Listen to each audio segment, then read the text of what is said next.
La traición no siempre avisa con el estruendo de un trueno. A veces es tan silenciosa como un susurro en una mesa festiva, o tan súbita y brutal como una mano que golpea tu rostro frente a todos los que amas, rompiendo no solo la piel sino el tejido mismo de tu universo. Jamás, ni en mis pesadillas más oscuras, pensé que mi propio hijo, la carne de mi carne, el niño al que le di la vida, sería capaz de tal crueldad. Pero cuando has vivido 60 años en esta tierra como yo, aprendes de la manera más dura que la gente, incluso tu propia sangre, puede sorprenderte, rompiéndote de las peores maneras imaginables. Le di cada aliento, cada sueño, cada pedazo de mi alma, cada oportunidad para hacer lo correcto. Pero al final, en sus ojos endurecidos por la codicia, yo no era más que una conveniencia, un cajero automático con un suministro inagotable, un saco de boxeo para su creciente frustración. Y cuando finalmente me defendí,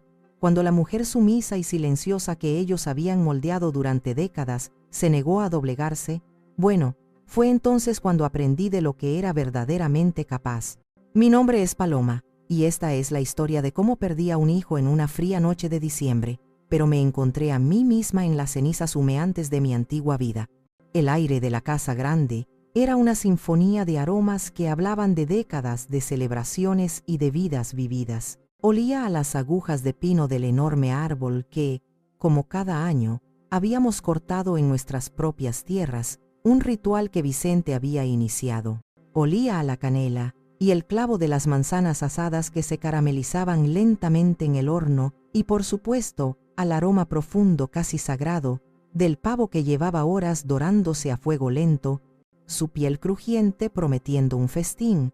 Las luces de colores parpadeaban, lanzando destellos danzantes sobre la vajilla de plata que había pertenecido a mi madre, cada pieza pulida por mis propias manos, esa misma mañana, hasta reflejar el fuego cálido y crepitante de la chimenea. Era Nochebuena, en nuestro rancho en Michoacán El Milagro, un santuario verde de aguacates que mi difunto esposo, Vicente, y yo habíamos levantado desde la tierra yerma, con sudor, sacrificio y un amor que yo, en mi inocencia de entonces, creía inquebrantable y eterno. Ahora, sentada a la cabecera de la imponente mesa de roble, una mesa construida para albergar risas y familia, me sentía como una reina exiliada en su propio palacio, una extraña en el corazón palpitante de mi hogar. Frente a mí, al otro extremo de la mesa, se sentaba mi hijo mayor, Rubén. Había heredado la mandíbula cuadrada y la imponente estatura de su padre, pero carecía por completo de la calidez en la mirada, de esa chispa de bondad que había hecho que yo me enamorara perdidamente de Vicente, bajo un árbol de jacaranda 40 años atrás. A su lado, como una extensión enjollada y perfectamente esculpida de su ambición, estaba su esposa Fabiana. Su sonrisa era una obra de arte de la ingeniería social, perfectamente dibujada con un labial rojo sangre, pero nunca, ni una sola vez en los 10 años que llevaba en la familia, había logrado llegar a sus ojos. Eran dos pozos fríos y calculadores, tan impersonales y duros como las gemas que adornaban su esbelto cuello. Llevaban ya una hora hablando, o más bien, declamando. No era una conversación, era un monólogo dual sobre sus planes, sus logros, sus ambiciones desmedidas, y con cada palabra pomposa, con cada risa forzada, yo sentía cómo el aire festivo de la habitación se enrarecía, volviéndose pesado y difícil de respirar, como el aire antes de una tormenta. Y por eso, mamá, tras considerarlo detenidamente durante meses, hemos tomado una decisión, anunció Rubén finalmente, colocando con un gesto teatral, casi ensayado, una elegante carpeta de cuero oscuro sobre el inmaculado mantel de lino bordado a mano. Su voz adoptó ese tono condescendente, casi didáctico, que tanto había llegado a detestar, el que usaba cuando me explicaba las complejidades del nuevo mundo digital o las fluctuaciones del mercado bursátil, cosas que, según su mirada de suficiencia, estaban más allá de la comprensión de una simple viuda de campo. Fabiana, sintiendo su entrada en escena, tomó la palabra, su voz un goteo de veneno dulce y almibarado. Querida suegra, sabemos que el rancho es una responsabilidad inmensa para usted sola. Es admirable cómo lo ha mantenido, de verdad. Pero Rubén ha trabajado tan duro para mantenerlo a flote, y es hora de pensar en el futuro. Un futuro de verdad, no uno anclado en las glorias del pasado. Abrí la boca, un nudo de indignación y dolor formándose en mi garganta. Quería gritar que el rancho no era una carga, era mi vida, mis raíces, el alma de Vicente hecha tierra y árboles. Quería recordarles que mantenerlo a flote había sido el trabajo de mi vida entera. Pero Rubén, anticipando mi protesta con la precisión de quien ha ignorado mis sentimientos durante años, me interrumpió con un gesto impaciente de la mano. Hemos encontrado unos inversores americanos de Texas, gente seria, muy seria. Quieren comprar el milagro, todo, el terreno, la casa, los derechos del agua, hasta el nombre.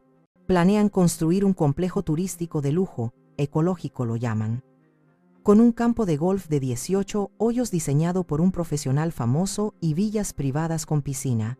La oferta, mamá, es astronómica, cifras que ni siquiera papá, en sus mejores sueños, llegó a imaginar. Mi corazón, un músculo viejo y cansado que había soportado la pérdida de un esposo y la decepción de un hijo, dio un vuelco tan violento que temí que se me saliera del pecho vender el milagro. La idea era una blasfemia, una profanación. Era como si me propusieran vender mis propios recuerdos, exhumar el cuerpo de Vicente y vender sus huesos al mejor postor. Este lugar no está en venta, dije, y me sorprendió la firmeza de mi propia voz, una roca inesperada en un mar de confusión y pena. Oh, por favor, mamá, suspiró Rubén, rodando los ojos con un dramatismo que habría sido cómico si no fuera tan cruelmente despectivo. No empieces con el sentimentalismo. Esto es un negocio.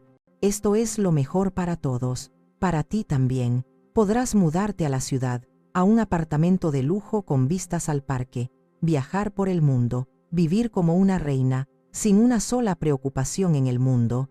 Mi única preocupación ahora mismo, repliqué, clavando mis ojos en los suyos, tratando de encontrar un rastro del niño al que había enseñado a andar en bicicleta, es que están hablando de vender el legado de su padre, el sudor de mis manos, como si fuera un simple trozo de tierra sin valor en un mapa. Fue Fabiana, con la delicadeza sigilosa de una serpiente, quien deslizó la carpeta por la pulida superficie de la mesa hasta detenerla justo frente a mí. Solo tiene que firmar aquí, en la línea de puntos, y aquí, Paloma, piénselo como nuestro regalo de Navidad para usted, el regalo de la libertad de ser vieja sin cargas. Miré los papeles. El logo de una corporación extranjera, frío e impersonal, encabezaba la primera página.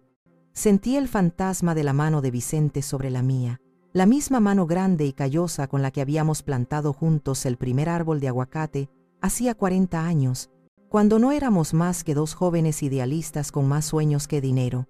Negué con la cabeza, lentamente, una y otra vez. Necesito tiempo para pensar.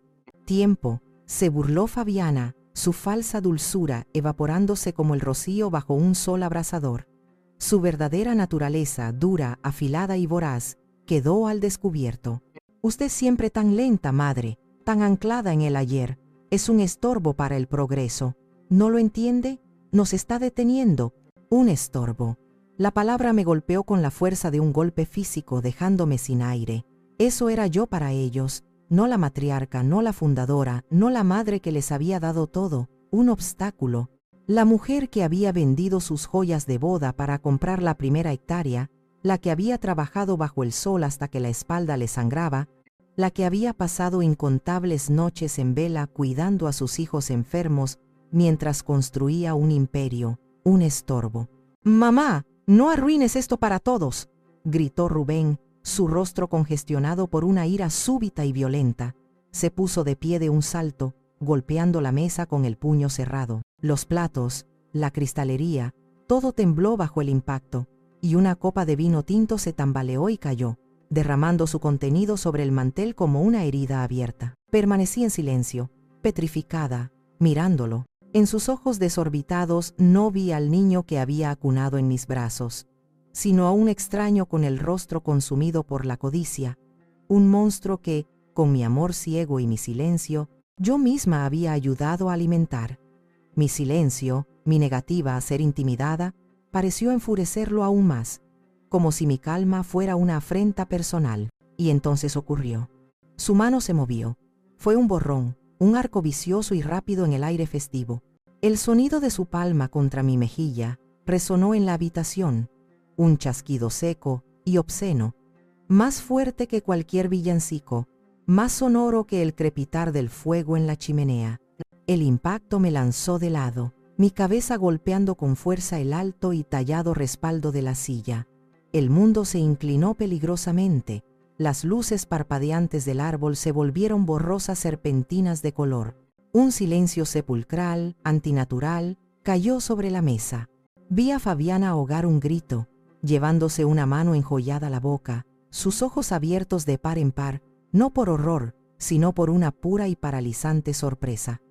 Esperaban lágrimas, esperaban que me derrumbara, que suplicara su perdón por mi obstinación. Esperaban a la mujer dócil, a la madre sumisa que siempre habían conocido, la que siempre cedía, pero esa mujer, la que agachaba la cabeza y sacrificaba su paz por mantenerla de los demás, había muerto en el preciso instante en que la mano de su hijo la había tocado. Lentamente, con una dignidad que brotó desde un lugar profundo y olvidado de mi ser, me enderecé. El escozor en mi mejilla era un fuego agudo, pero lo ignoré. Levanté la vista y miré directamente a los ojos de mi hijo. Su expresión de rabia se había transformado en una de confuso espanto, como si no pudiera creer lo que sus propias manos acababan de hacer. Y entonces, sonreí. No fue una sonrisa de alegría, ni de perdón. Fue una sonrisa fría, afilada como un cuchillo, llena de una certeza helada que no había sentido en décadas. «Gracias, hijo», susurré, y el sonido de mi propia voz, tan calmada, tan serena, pareció aterrorizarlos más que cualquier grito. «Gracias por aclararme las cosas de una vez por todas». Rubén y Fabiana se quedaron paralizados, como estatuas de sal en medio de la celebración arruinada. No supieron qué decir, no había un guión para esto. Sin otra palabra, se levantaron torpemente, casi tropezando, y se marcharon, dejando tras de sí el eco de la violencia y el hedor a traición. Me quedé sola, en la cabecera de una mesa servida para una familia que ya no existía. Las velas parpadeaban en los candelabros de plata, sus llamas danzando como testigos silenciosos de mi renacimiento, porque en esa Nochebuena no recibí el regalo que ellos querían darme. Recibí uno mucho más valioso, uno que no tenía precio, el regalo de la verdad, y con esa verdad sabía exactamente lo que tenía que hacer. El fantasma de Vicente parecía susurrarme al oído, recordándome una promesa lejana, una caja de madera cerrada con llave y el poder que, sin saberlo, había guardado durante 20 largos años. La partida acababa de empezar y ellos, pobres tontos, creían que ya habían ganado. Mientras el silencio de la casa se asentaba a mi alrededor, profundo y pesado, roto solo por el tic-tac solemne del viejo reloj de pie en el pasillo, un torrente de recuerdos me inundó. No eran los recuerdos dulces y nostálgicos de navidades pasadas, sino fragmentos duros y afilados de una vida de sacrificios que ahora, bajo la cruda luz de la traición, se me antojaban inútiles, ofrendas hechas en un altar vacío. Mi mente, desobediente y cruel, viajó 40 años atrás, a un tiempo en que mis manos eran suaves y mis sueños, del tamaño del cielo. Me vi a mí misma, una joven de 20 años, parada frente al mostrador polvoriento del único joyero del pueblo, don Ramiro. El aire olía a metal y a tiempo detenido. Con manos temblorosas que delataban la enormidad del acto, me quité el collar de perlas de mi madre. No era solo un collar, era el único vínculo físico que me quedaba con ella, una joya que había pasado de generación en mi familia, cada perla un testigo silencioso de bodas, bautizos y funerales. Podía sentir el calor de la piel de mi madre en ellas, oír el eco de su risa. Don Ramiro, un hombre anciano con ojos amables que me había visto crecer y jugar en la plaza, Tomó el collar con una delicadeza casi reverencial. Lo examinó bajo la lupa, no para tasar su valor monetario, sino como si estuviera leyendo las páginas de la historia de mi familia. «Es una pieza fina, Paloma», dijo con voz suave. «El orgullo de tu madre». Sabía que venderlo era como arrancar una parte de mi historia. Me ofreció una suma que, aunque justa para el mercado, me pareció una miseria a cambio de un tesoro tan cargado de amor. Pero asentí, porque el brillo en los ojos de Vicente era más poderoso que cualquier recuerdo. «Es para la tierra, Vicente», le había dicho esa noche a mi esposo, entregándole el fajo de billetes arrugados.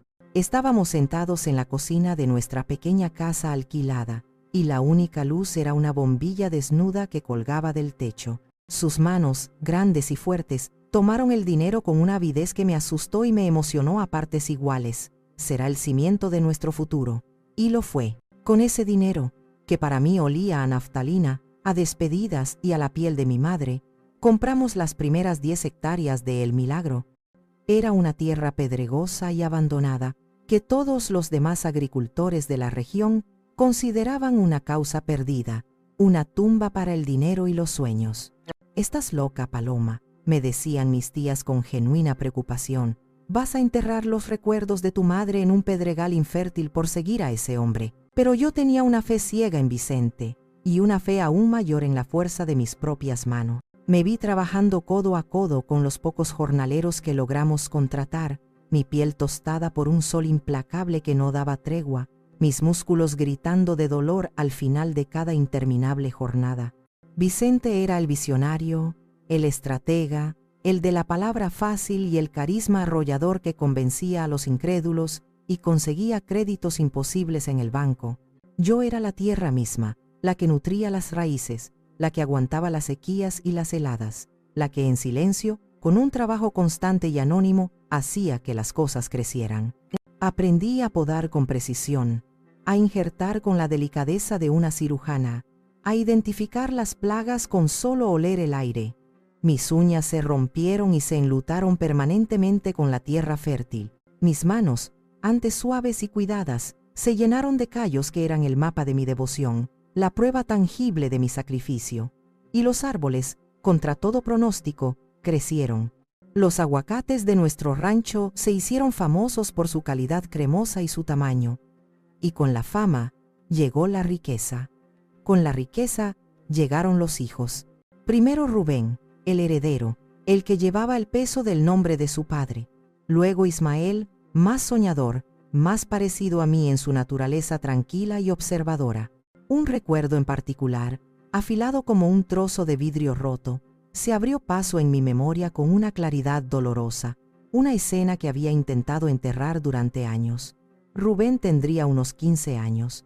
Habían venido a visitarlo unos amigos de la capital, muchachos pálidos y de ropa cara, que miraban el campo con un aire de superioridad divertida, como si fuera un zoológico exótico. Yo salí del huerto para saludarlos, secándome el sudor de la frente con el dorso de la mano, mis botas cubiertas de lodo y una sonrisa cansada pero genuina en el rostro. Les ofrecí un gran vaso de agua fresca de horchata, cuya receta secreta era mi orgullo. Uno de ellos, el más arrogante, miró mis manos cuando le entregué el vaso, manos curtidas por la tierra, con pequeños callos en la palma y las uñas imperfectas. Vi la mueca de desagrado en su rostro antes de que pudiera ocultarla, un gesto mínimo pero tan elocuente como un grito. Más tarde, mientras pasaba cerca del patio donde ellos reían y hablaban en voz alta, escuché a Rubén. Su voz era baja, con una risa nerviosa que pretendía ser indiferente y cosmopolita. «No le hagan caso», dijo. «Mi mamá es así, ya saben, tiene manos de campesina». «Manos de campesina».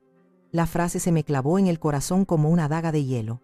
Las mismas manos que le habían quitado la fiebre noche tras noche, que le habían preparado miles de comidas, que habían firmado sus matrículas en los mejores y más caros colegios.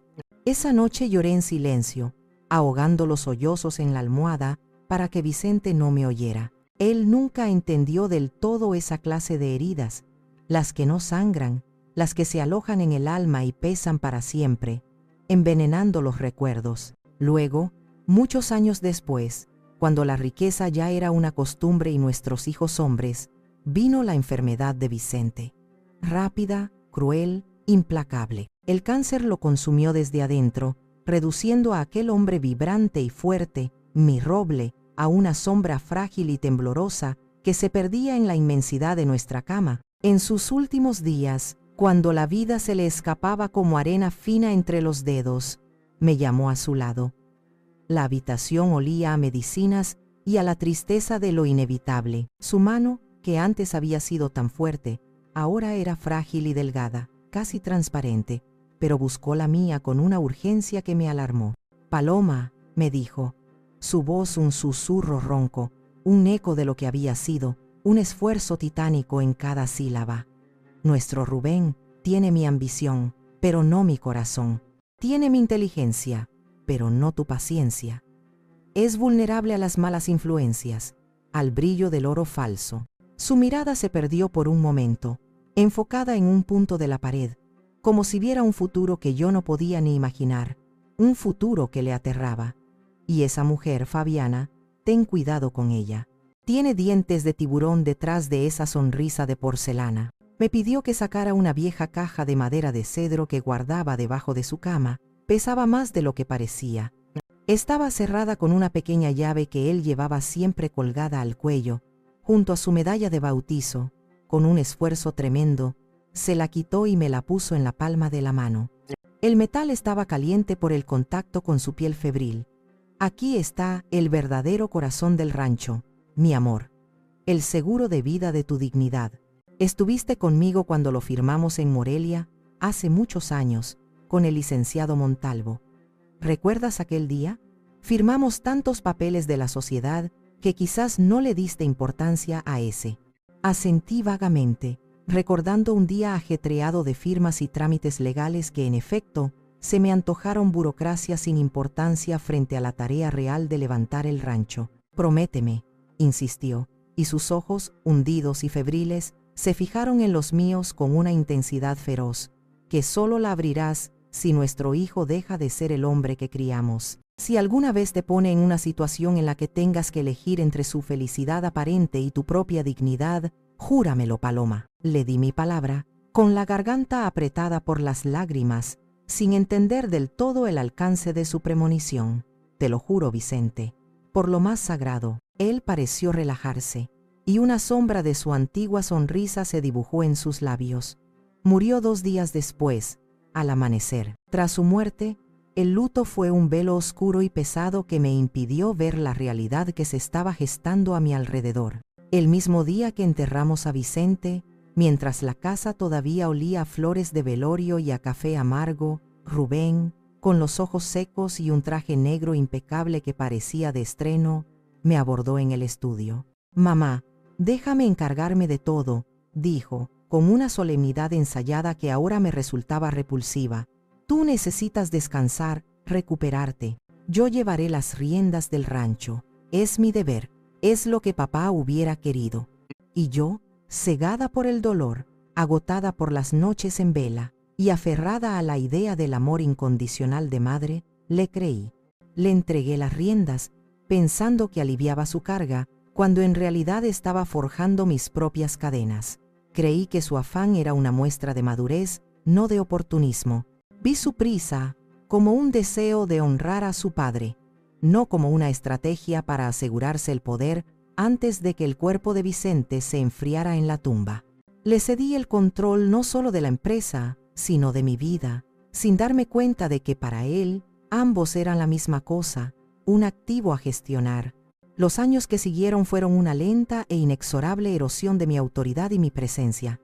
La llegada de Fabiana, que se instaló en la casa grande como si fuera la dueña y señora, lo aceleró todo.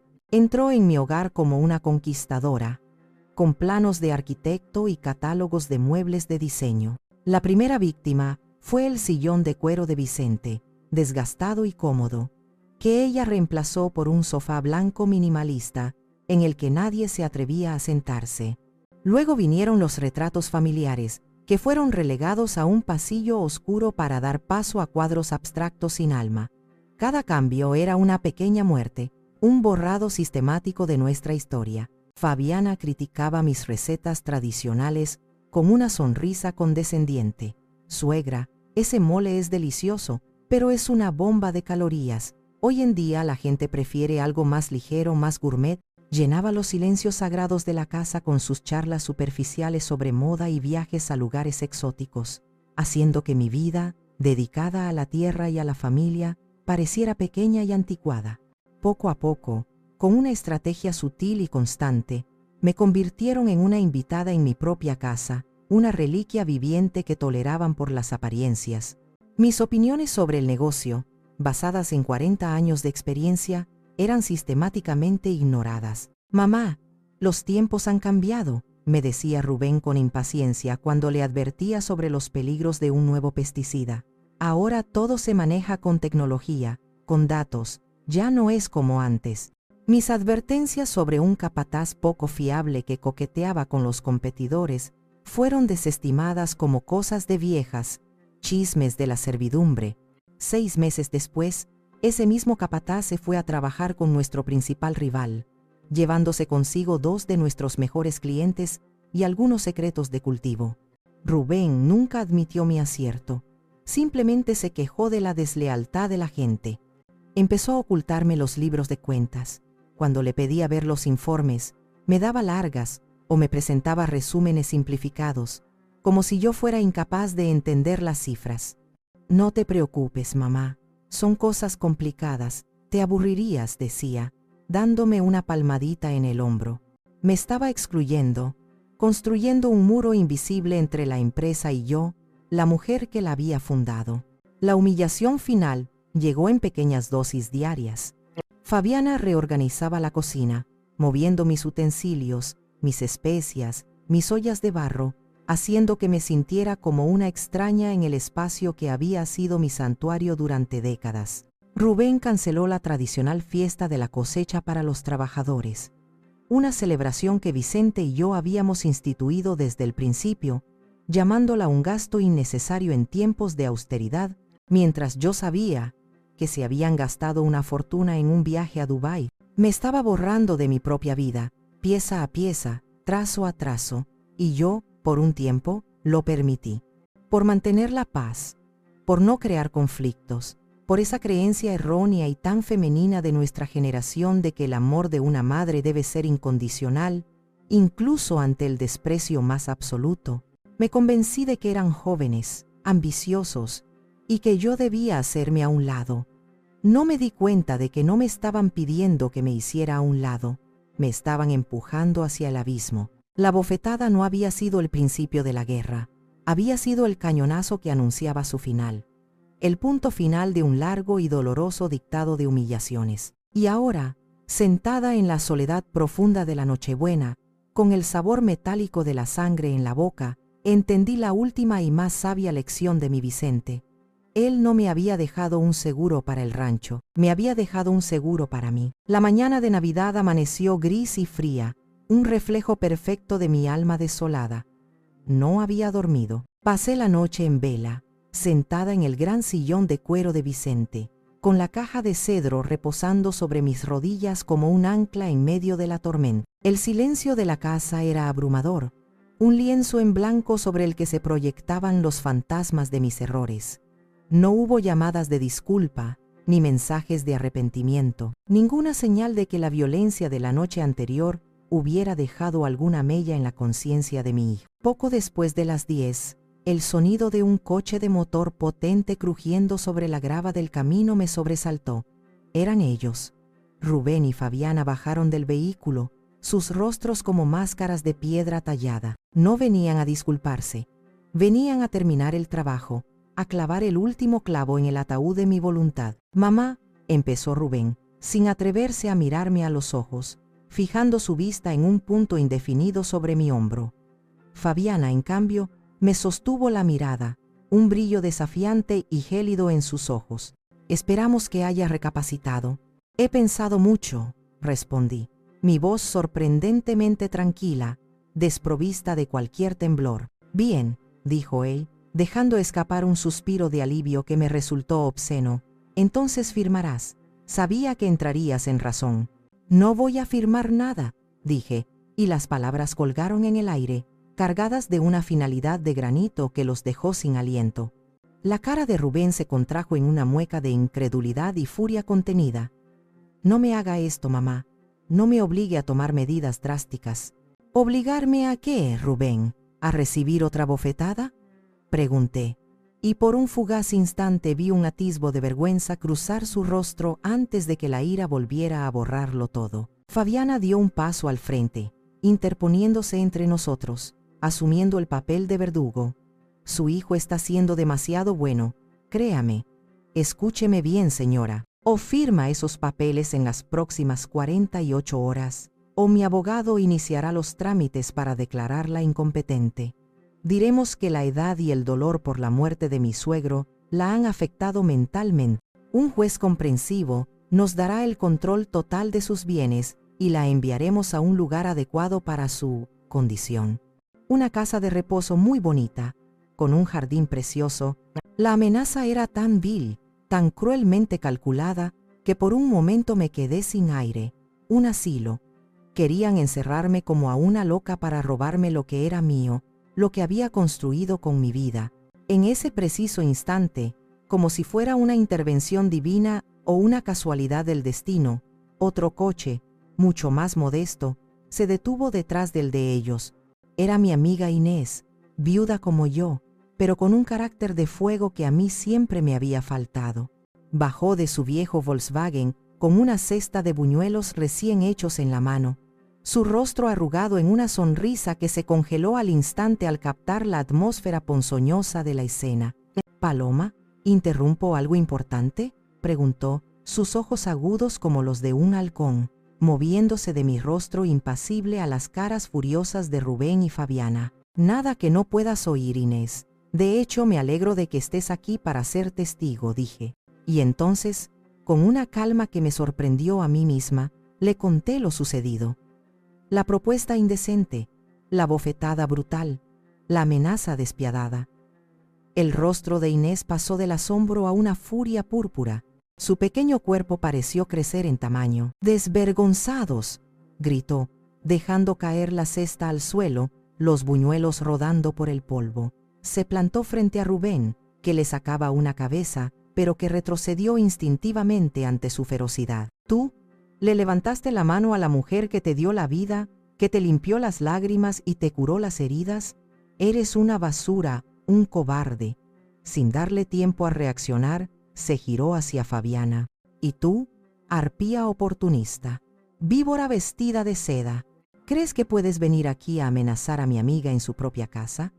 Tendrás que pasar sobre mi cadáver». La confrontación fue un torbellino de gritos e insultos justicieros por parte de Inés. Rubén y Fabiana, completamente superados por la ferocidad de una mujer a la que siempre habían considerado una simple vecina chismosa e inofensiva, retrocedieron como si les hubieran arrojado agua bendita. Tartamudearon algunas excusas patéticas, subieron a su coche y se marcharon, no sin antes lanzar una última advertencia a través de la ventanilla. «Tiene 48 horas, mamá. Piénselo bien». Inés me abrazó, sus pequeños y huesudos brazos temblando de rabia. «¿Estás bien, amiga?». «Ahora sí», le dije, y era la más pura verdad. La ira de Inés me había dado fuerzas. Verlos huir como cucarachas ante una luz potente me demostró lo débiles y patéticos que eran en realidad. Más tarde, mientras tomábamos un té para calmarnos, sonó el teléfono. Era mi hijo menor, Ismael, que vivía en Guadalajara. Su voz sonaba incómoda, evasiva. «Mamá», me llamó Rubén. «Está muy alterado. Dice que está siendo muy difícil, que no entiendes de negocios».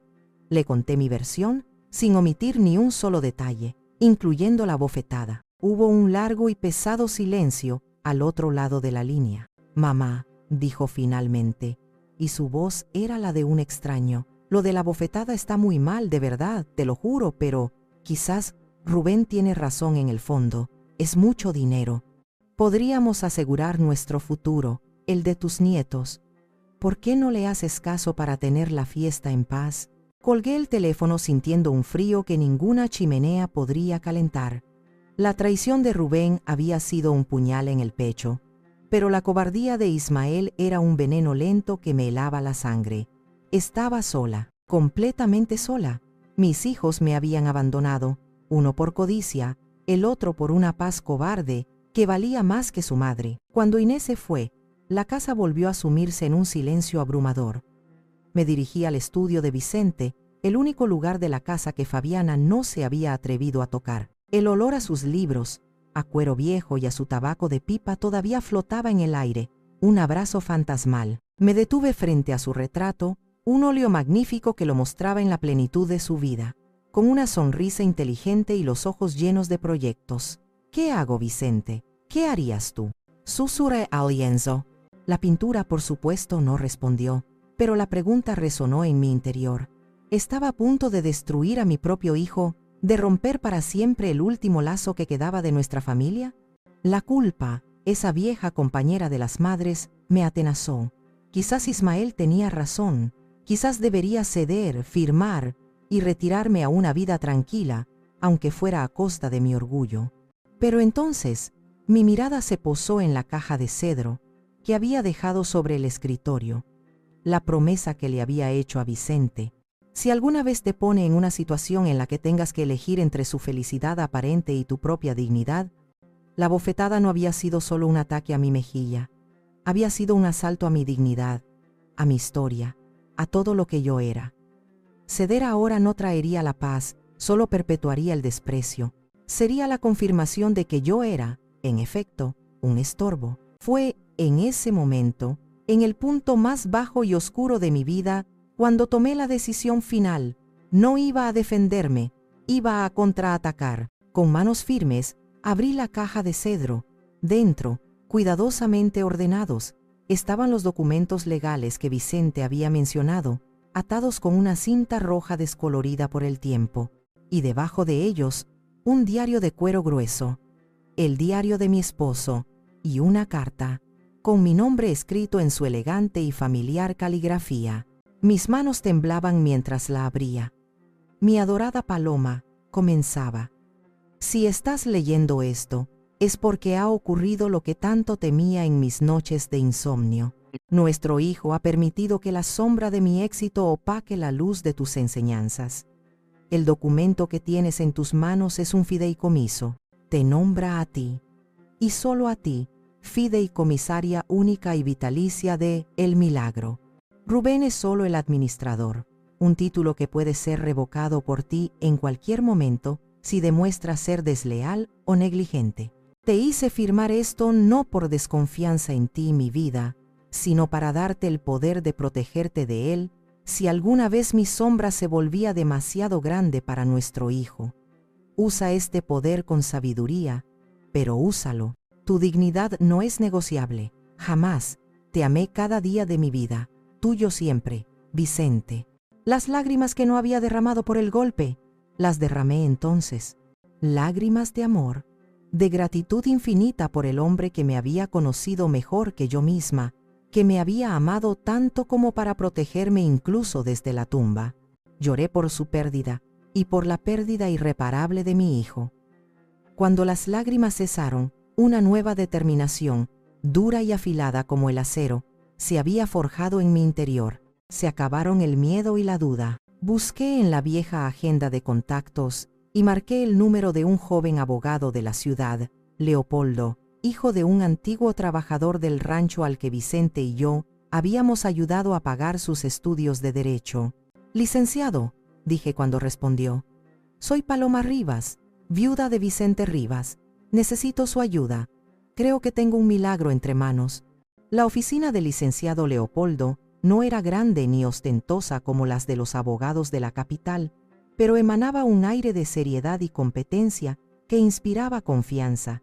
El aire olía a papel viejo, a cuero de los lomos de los libros de leyes que cubrían las paredes del suelo al techo, y a justicia largamente esperada. Leopoldo, un joven de unos 30 años con una mirada inteligente y un profundo respeto en sus ojos que trascendía lo profesional, me recibió en la puerta. Su rostro, normalmente sereno, estaba tenso por la preocupación. ¿Está usted bien, doña Paloma? Su voz al teléfono sonaba distinta. Estoy mejor que nunca, Leopoldo, o al menos estoy a punto de estarlo. le respondí, y coloqué la caja de cedro sobre su pulcro escritorio de caoba con un sonido sordo y definitivo. Con un cuidado casi reverencial, me escuchó en silencio. No me interrumpió ni una sola vez mientras yo le relataba los acontecimientos de las últimas 24 horas, desgranando la historia con una precisión fría que yo misma no sabía que poseía. Sus nudillos se pusieron blancos sobre la mesa cuando mencioné la bofetada, y su mandíbula se tensó visiblemente al oír la amenaza del asilo. Cuando terminé, hubo un largo silencio en la sala, un silencio cargado de una ira contenida que era toda mía. Abrió la caja y extrajo los documentos. Sus ojos de abogado se movieron con rapidez sobre las páginas, deteniéndose, releyendo, asimilando. Vi cómo sus cejas se alzaban ligeramente al leer el acta del fideicomiso.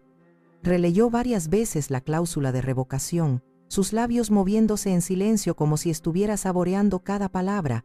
Luego, levantó la vista, y en sus ojos vi no solo comprensión profesional, sino una chispa de emoción genuina, de justicia poética. Doña Paloma, dijo, su voz cargada de un asombro reverencial. Su esposo no era solo un gran agricultor, era un genio, un estratega formidable. Esto es una fortaleza legal, es inexpugnable. Se tomó el tiempo de explicarme los términos en un lenguaje sencillo que pude entender, despojando a la jerga legal de su poder intimidatorio. Me explicó que el fideicomiso no me convertía en heredera, sino en la guardiana absoluta, la reina del tablero. Rubén era una pieza, importante, sí, pero una pieza que podía ser retirada del juego. La bofetada, legalmente, explicó, constituye un acto de abuso inequívoco. La amenaza de incapacitarla es un acto de deslealtad flagrante. Tenemos todo lo necesario para actuar. Vicente siempre pensaba 3 pasos por delante, dije, sintiendo una oleada de orgullo y amor por mi difunto esposo. Pero yo no soy como él, Leopoldo. Yo no sé si tengo la fuerza para llevar esto hasta el final, para destruir a mi propio hijo. Con todo respeto, doña Paloma, respondió él, inclinándose sobre la mesa, su mirada fija y llena de convicción. La fuerza no es la ausencia de miedo, es actuar a pesar de él. Y usted ya ha dado el paso más difícil al venir aquí. Lo que su esposo le dejó no es solo un arma legal, es un escudo. Mi padre siempre dijo que don Vicente le dio la oportunidad de construir una vida. Permítame a mí ahora ayudarla a proteger la suya. Estaré a su lado para ayudarla a sostener ese escudo. Su lealtad, nacida de la gratitud que su familia sentía por nosotros, fue el bálsamo que mi alma herida necesitaba para empezar a cicatrizar. Entonces, ¿qué hacemos ahora?, le pregunté, sintiendo por primera vez en mucho tiempo cómo un peso inmenso se levantaba de mis hombros, permitiéndome respirar un aire que parecía más limpio, más puro. Ahora, dijo Leopoldo, y su rostro se transformó, la empatía dando paso a la mirada afilada de un estratega. Se levantó y comenzó a caminar por el despacho. Ahora les tendemos una trampa, y ellos, cegados por su propia arrogancia, caminarán directamente hacia ella. Piensan que usted es débil, que está derrotada y sola. Usaremos esa percepción errónea en su contra. Haremos que su soberbia sea su propia soga. El plan era simple y elegante en su crueldad. Yo llamaría a Rubén. Le diría que lo había pensado mejor, que estaba cansada de luchar, que estaba dispuesta a ceder por el bien de la familia.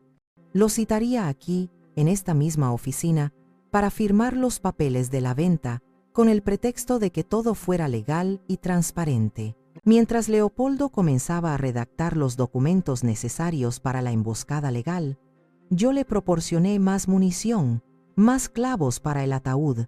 El diario de Vicente era una mina de oro. Pasamos la siguiente hora leyéndolo juntos. Estaba lleno de anotaciones detalladas, escritas con la caligrafía precisa de mi esposo, sobre la mala gestión de Rubén, compras de maquinaria innecesaria a precios inflados a empresas de amigos de Fabiana, negocios fallidos con distribuidores de dudosa reputación, todo lo que mi hijo me había ocultado bajo la alfombra de su supuesta eficiencia.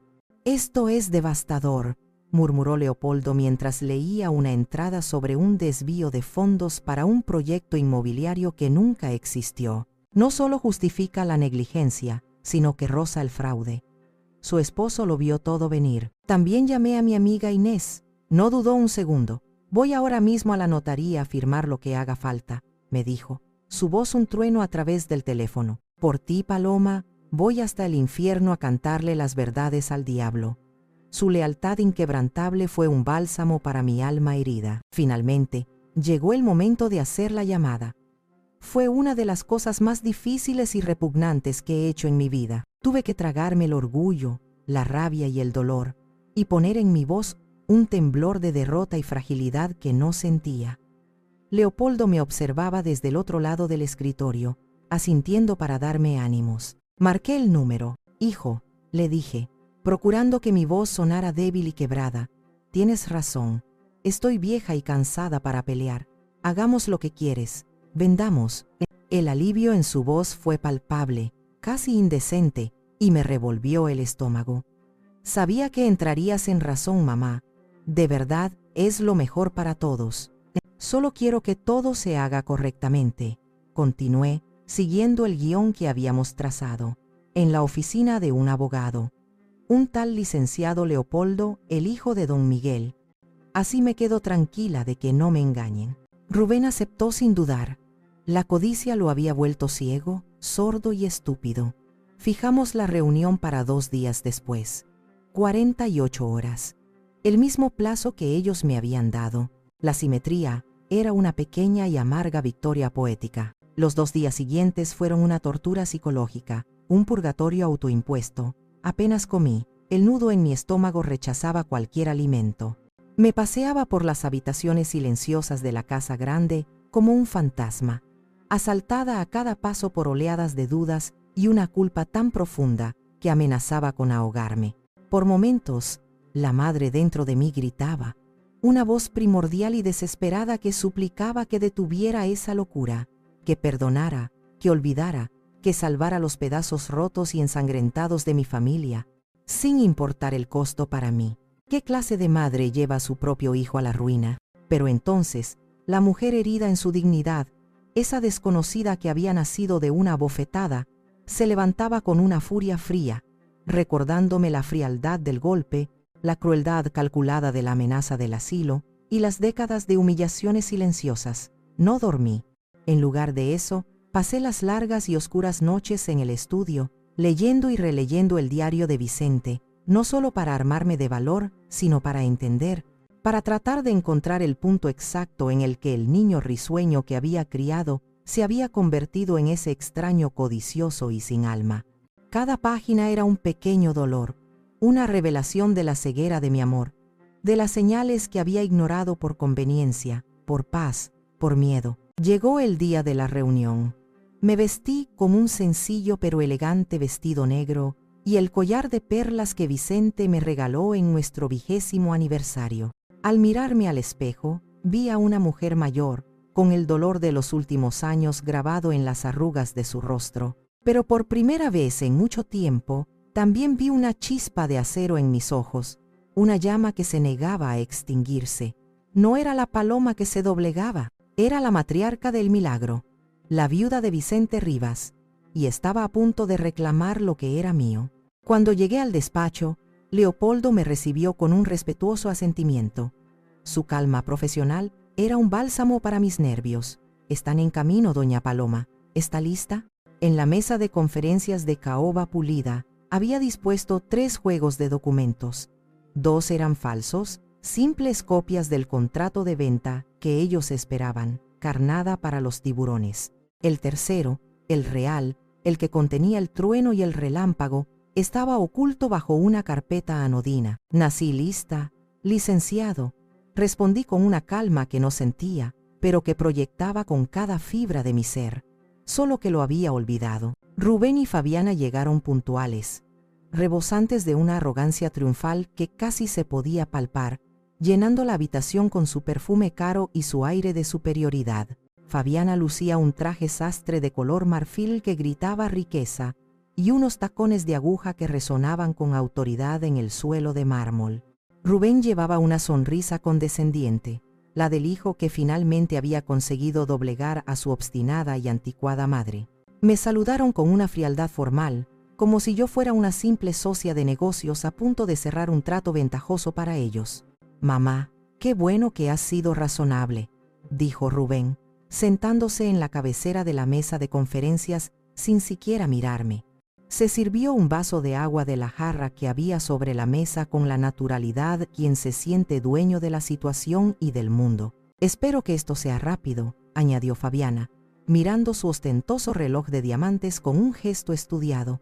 «Tenemos una comida de celebración con los inversores en el Country Club. No queremos hacerlos esperar». Yo no dije nada. Me senté erguida, con las manos entrelazadas sobre mi regazo, y esperé. El silencio se alargó, cargado de tensión. Mi corazón latía con fuerza contra mis costillas, un tambor de guerra sordo, pero mi rostro permanecía impasible, una máscara de serenidad que había practicado frente al espejo durante horas. Dejé que disfrutaran de su momento, que se regodearan en su victoria imaginaria, porque sabía, como lo sabe el cazador que espera pacientemente, que la caída es mucho más dolorosa desde la cima. Finalmente, Leopoldo carraspeó, un sonido discreto pero que cortó la tensión como un cuchillo. Se ajustó las gafas y nos miró a todos por encima de ellas. «Gracias por venir». Antes de proceder con la firma del contrato de venta del rancho El Milagro, como bien ha solicitado la señora Rivas para su tranquilidad, hay un documento previo que debemos revisar para establecer la autoridad legal de las partes involucradas. Rubén frunció el ceño, su paciencia agotándose visiblemente. Sí, mi madre es la dueña legal. Lo sabemos, es una formalidad. Vayamos al grano de una vez, que tenemos prisa». «Me temo que ahí hay una imprecisión fundamental», dijo Leopoldo, su voz suave pero con un filo de acero que heló el ambiente. Con un movimiento lento y deliberado, retiró la carpeta anodina y sacó el grueso documento encuadernado en piel, colocándolo con parsimonia en el centro de la mesa. El sonido sordo del cuero contra la madera pareció resonar en la sala. «Este es el fideicomiso irrevocable El Milagro, establecido por el señor Vicente Rivas en vida».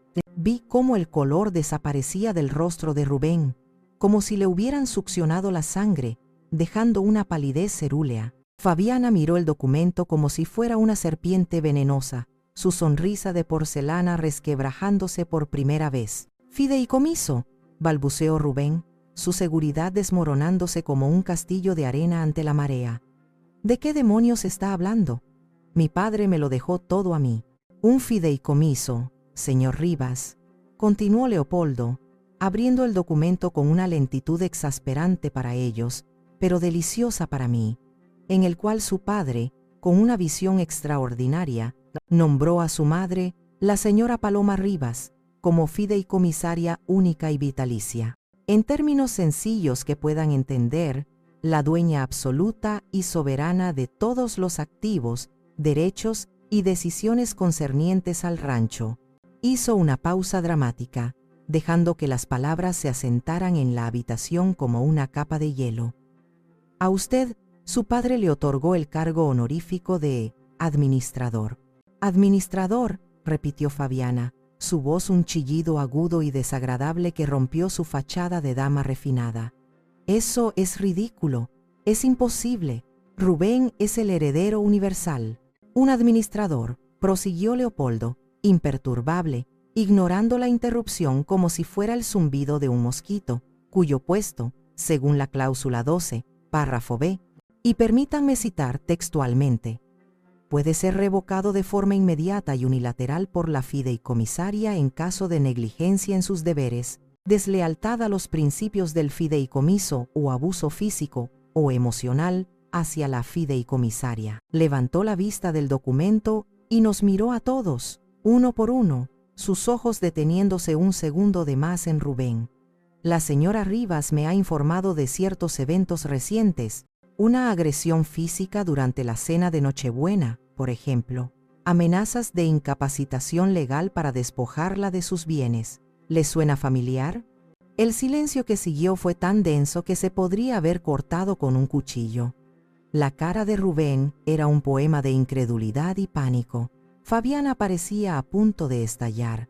«¡Eso es un fraude!», gritó finalmente, poniéndose de pie de un salto, golpeando la mesa con la mano. «Esos papeles son falsos. Mi suegra está senil y este abogado oportunista se está aprovechando de ella para robarnos». «Me alegro de que mencione la gestión, señora», dijo Leopoldo con una calma mortal, sin inmutarse por los gritos. Sacó otra carpeta, mucho más abultada, llena de papeles marcados con post-its de colores, porque la negligencia también es una causa de destitución. Y aquí tengo un informe financiero detallado, con facturas, estados de cuenta y testimonios jurados, que detalla ciertas irregularidades en su administración, señor Rivas. Leopoldo empezó a leer, su voz monótona y precisa como la de un cirujano que enumera las causas de una muerte. Un desvío de fondos de casi $200,000 para una inversión en criptomonedas que resultó ser una estafa piramidal. La venta de una parte considerable de la cosecha a un distribuidor no autorizado, amigo personal de Fabiana, por un precio muy inferior al del mercado. La compra de un tractor de lujo de fabricación alemana a un primo de Fabiana por el doble de su valor real, cuando los tractores antiguos funcionaban perfectamente. Cada palabra era un martillazo en el ataúd de la arrogancia de mi hijo. Y entonces llegó el segundo golpe, el plot twist numeral 2, el que yo misma no había conocido hasta que Leopoldo lo descubrió en su investigación. Pero la prueba más contundente de deslealtad, continuó Leopoldo, sacando un último documento, una copia de un contrato preliminar, es este, el que ustedes pretendían que la señora Rivas firmara hoy. Resulta que el precio real ofrecido por los inversores texanos es de $7 millones. No 5, como le habían dicho a su madre. Los 2 millones de diferencia, curiosamente, iban a ser depositados, a modo de comisión de gestión, en una cuenta offshore, en las Islas Caimán a nombre de una sociedad panameña recién creada, una sociedad cuyo único beneficiario es usted, señora Fabiana. Si una bomba hubiera explotado en la sala, el efecto no habría sido más devastador. Rubén giró la cabeza lentamente, como en una pesadilla, para mirar a su esposa. Su rostro era una máscara de traición y estupor. Por primera vez en 10 años, vio a la mujer con la que se había casado, no a la aliada glamurosa, sino a la depredadora que lo había estado utilizando. «Fabiana», susurró, y en esa única palabra se contenía un universo de incredulidad y dolor. Pero ella no lo miraba. Miraba a Leopoldo, con un odio puro y asesino en los ojos, como si pudiera fulminarlo con la mirada. «Miente», siseó, aunque su voz carecía de toda convicción. «Todo es mentira, son papeles falsificados. Tenemos las copias de las transferencias SWIFT para la creación de la sociedad y el acta constitutiva de la misma, señora», respondió Leopoldo con una frialdad glacial. «La fiscalía estaría muy interesada en verlas, estoy seguro». Fue entonces cuando me puse de pie. Ya no era la víctima temblorosa, era la jueza. El matriarcado que ellos habían intentado destruir se erguía ahora con una fuerza que ni yo misma sabía que poseía. «Se acabó, Fabiana», dije, y mi voz sonó extrañamente fuerte y clara en la sala. «Se acabó, Rubén». Rubén se hundió en su silla, su cuerpo grande, y antes imponente ahora encogido, derrotado. Fabiana, en cambio, reaccionó con la furia de un animal acorralado. «¡Tú!», me gritó, señalándome con un dedo tembloroso que desentonaba con su manicura perfecta. «Vieja bruja manipuladora, siempre lo has planeado todo, siempre nos has odiado». Y en ese momento, viendo su máscara de refinamiento caer para revelar la cruda y fea codicia que había debajo, no sentí ni ira ni triunfo. Sentí una profunda y amarga lástima por la pobreza de su espíritu.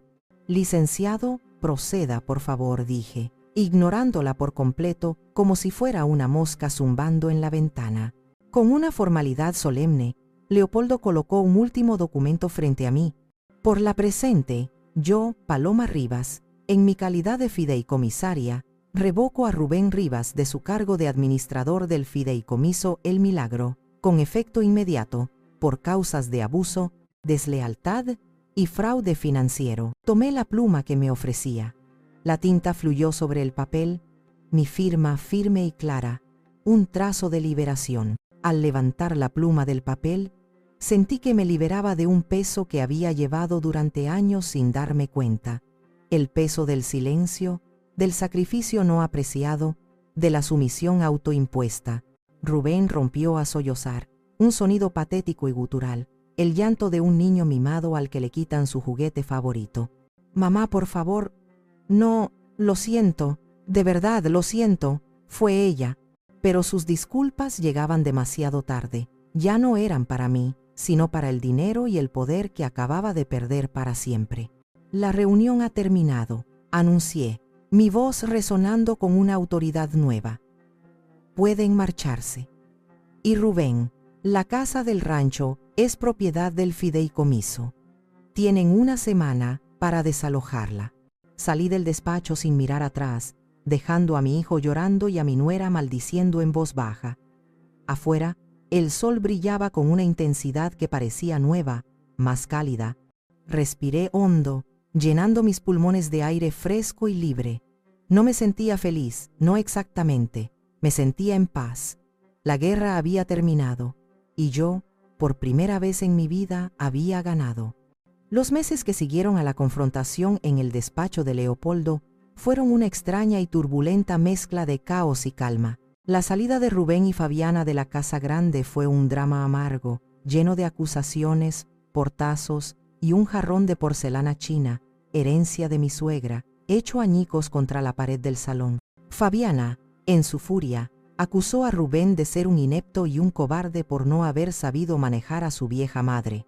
Rubén, despojado de su coraza de arrogancia y viéndose traicionado, la acusó a ella de ser una víbora codiciosa que lo había envenenado contra su propia sangre. Su matrimonio, construido sobre los frágiles cimientos de la ambición y las apariencias, no sobrevivió a la pérdida de su fuente de ingresos. Se separaron antes de que terminara el año, lanzándose culpas mutuamente en un espectáculo vergonzoso que fue la comidilla del pueblo durante semanas. Rubén, despojado de su título, su herencia y su esposa trofeo, tuvo que buscar un trabajo por primera vez en su vida adulta. Las noticias que me llegaban a través de terceros, porque yo no busqué saber de él, decían que estaba trabajando como gerente en una tienda de suministros agrícolas en un estado vecino, una amarga ironía que, para mi sorpresa, no me produjo ninguna satisfacción, solo un eco de tristeza. Me lo imaginaba, con su orgullo herido y sus trajes caros guardados en el armario, vendiendo fertilizantes y semillas a hombres como los que él solía despreciar, hombres con manos de campesino. Ismael, mi hijo menor, vino a verme una semana después de la confrontación en el despacho. Llegó solo, conduciendo su propio coche modesto, no el chofer que a veces enviaba Rubén. Se paró en el porche, con la mirada baja y los hombros caídos, como un niño esperando un castigo. Estaba avergonzado, arrepentido. «Perdóname, mamá, fui un cobarde. Debí haberte defendido, debí haber estado a tu lado. Me dejé llevar por la comodidad, por no querer problemas». Su arrepentimiento parecía sincero, nacido no de la pérdida de dinero, sino del reconocimiento de su propia debilidad. Le permití volver a mi vida, no como antes, sino con una nueva dinámica, más honesta. Ya no era la madre que todo lo perdonaba y todo lo entendía, sino una mujer que exigía y merecía respeto. Y él, poco a poco, con cada visita, con cada llamada, aprendió a dárselo.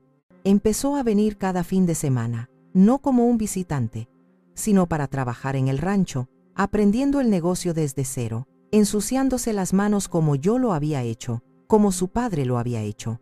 Tomar las riendas del milagro fue como despertar de un largo y profundo sueño. Descubrí con asombro que los años observando a Vicente en silencio, absorbiendo sus conversaciones, sus preocupaciones y sus triunfos, me habían enseñado más de lo que creía. Con la ayuda de los trabajadores más antiguos y leales, aquellos que habían despreciado en secreto la arrogancia y la incompetencia de Rubén, y con el consejo legal siempre certero de Leopoldo, empecé a deshacer el daño que mi hijo había causado. Revisé contratos abusivos, renegocié con distribuidores, optimicé procesos de cultivo y cosecha. Tomé decisiones, algunas arriesgadas, que resultaron ser acertadas. El rancho, bajo mi mando, no solo se recuperó, sino que prosperó como nunca. Descubrí una fuerza en mí que no sabía que poseía, una capacidad de liderazgo que había permanecido latente bajo capas de deberes domésticos y sumisión marital. La mujer que antes dudaba en dar una simple orden a la cocinera, ahora dirigía reuniones con distribuidores internacionales, hablando de precios, logística y mercados de futuros con una confianza que asombraba a todos, incluyéndome a mí misma. Un año después de aquella fatídica Nochebuena, me encontraba sentada en el porche de la casa, en la mecedora de mimbre de Vicente, el mismo lugar donde solíamos ver el atardecer caer sobre nuestras tierras.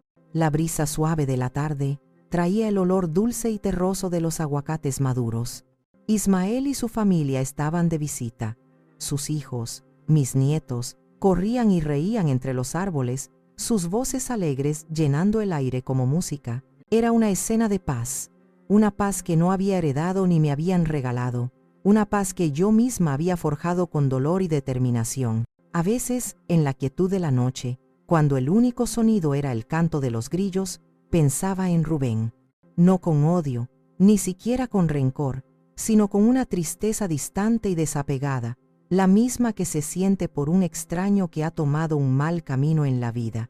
Había intentado contactarme un par de veces, a través de cartas torpes y llenas de autocompasión, buscando una absolución que yo no podía darle. Nunca respondí. El perdón es una cosa, algo que quizás ocurre en la privacidad del propio corazón con el paso del tiempo. Pero la confianza, una vez rota de esa manera, es un jarrón hecho añicos que, aunque pegues los trozos con el pegamento más fuerte del mundo, nunca vuelve a contener agua. Las grietas siempre estarán ahí. Quizás algún día, el tiempo podría construir un puente frágil y tembloroso entre nosotros, pero ya no sería mi responsabilidad poner la primera piedra. Mi energía ahora estaba dedicada a construir, no a reparar lo que otros habían destruido. Mi amiga Inés, mi fiel aliada, a menudo venía a tomar café conmigo por las tardes. ¿Te arrepientes de algo, Paloma?, me preguntó una tarde, mientras observábamos a los jornaleros terminar su día, sus rostros cansados pero satisfechos. Miré hacia mis campos, hacia el verde vibrante y saludable que se extendía hasta donde alcanzaba la vista, un mar de hojas bajo el cielo dorado.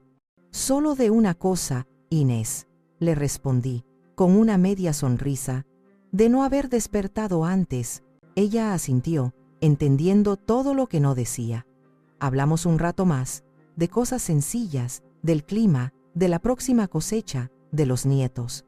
Y en esa sencillez encontré la verdadera riqueza. No estaba en las cifras de las cuentas bancarias, ni en la posesión de la tierra, sino en la tranquilidad de mi conciencia, en el respeto de quienes me rodeaban, y en la libertad de ser yo misma, sin disculpas. Cuando me quedé sola de nuevo, con la última luz del día tiñendo el cielo de naranja y púrpura, me di cuenta de la verdad final. La vida me había quitado mucho, me había herido profundamente, pero en su infinita y a veces cruel sabiduría, también me había dado una segunda oportunidad. Una oportunidad de ser la protagonista de mi propia historia, no un personaje secundario y silencioso en la de alguien más. Pasé la mayor parte de mi vida construyendo un hogar para mis hijos, un legado para ellos. Al final, entendí que el hogar más importante, el único que nadie te puede arrebatar, es la dignidad que construyes dentro de ti misma. Y ese hogar, mi hogar interior, era ahora más fuerte, más sólido y más hermoso que cualquier rancho en la tierra. Era mi verdadero y muy luchado milagro.